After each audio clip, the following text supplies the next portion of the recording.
Love you. पिछले video में हमने पारसा जवाहर भाई का अध्ययन किया था, जिसमें लेखिका अपनी अध्यापिका के साथ में आनंद भवन गई थी। उस दिन लौटते वक्त ना जाने किसी हड़बड़ी में वह बस्ता वहीं छोड़कर आ गई और बरामदे की सीढ़ियाँ पर पहुँचते ही पीछे से सुनाई दिया, ये किताबें तुम्हारी है। मुड़कर देखते ही लेखिका चाकिता खड़ी रह गई और बरामदे में खड़े देखा कि भाई जवाहरलाल मेरे बस्तों को झुला रहे थे। मंझला कद यानी कि छोटा कद, गौरवर्ण गोरा रंग, स्वच्छ खादी के परिधान यानी पोशाक में दुबली पतली पर सशक्त देह यष्टि यानी शारीरिक बनावट, चौड़ा उज्ज्वल माथा, सीधी नासिका, लंबोतरा मुख, लंबा मुख, हंसी से भरे ओठों के भीतर से चमकीली दंत पंक्ति। उन्होंने इस प्रकार जवाहरलाल नेहरू की व्याख्या की। काली पुतलियों से युक्त आंखें न बड़ी थी और न ही छोटी, किंतु उनकी दृष्टि में एक विशेषता थी कि सामने खड़े व्यक्ति को ऐसा लगता था मानो वे आंखें उन्हें ही देख रही हो। लेखिका ने सिर हिलाकर बताया कि यह बस्ता मेरा है और उसे लेने के लिए हाथ बढ़ाया। उन्होंने सावधानी से बस्ता मुझे थमथमाते हुए भ्रकुटियों पर बल देकर कहा, क्या वाहियात बात है, किताबें फेंकती घूमती हो, पढ़ती क्या खाक होगी।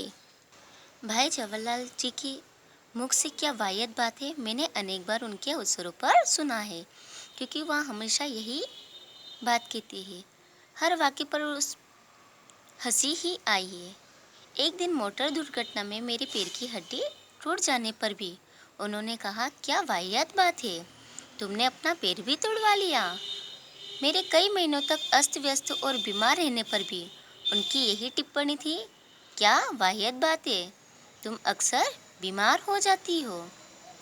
पर पहली भेंट के दिन उनकी डांट में बड़े कि छोटे के प्रति जो आत्मीयता था, जो प्रेम था, उसने मुझे रुला दिया, यानी लेखिका को रोना आ गया।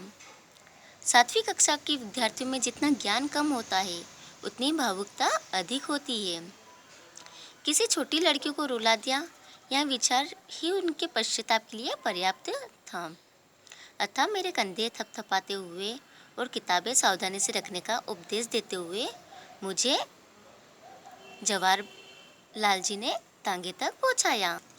मैंने उन्हें अनेक बार देखा मालाओं से लदे भाषण देते हुए, जेल जाते हुए, घर में बड़ी मधुर आत्मीयता से उनकी पत्नी कमला भाभी से बातें करते हुए और उनकी बेटी छोटी सी इंद्रा पर स्नेह यानी प्यार भरा हाथ फेरते हुए, संपूर्ण आत्मसमर्पण के साथ बापू के चरणों में बैठते। स्वतंत्र संग्राम के सैनिक और सेनापति के रूप में भी उनका संपर्क सुलभ रहा और प्रयाग महिला विद्यापीठ के प्रथम कुलपति के रूप में भी किसी भी स्थिति में उनके मानवीय रूप में कोई अंतर नहीं मिला।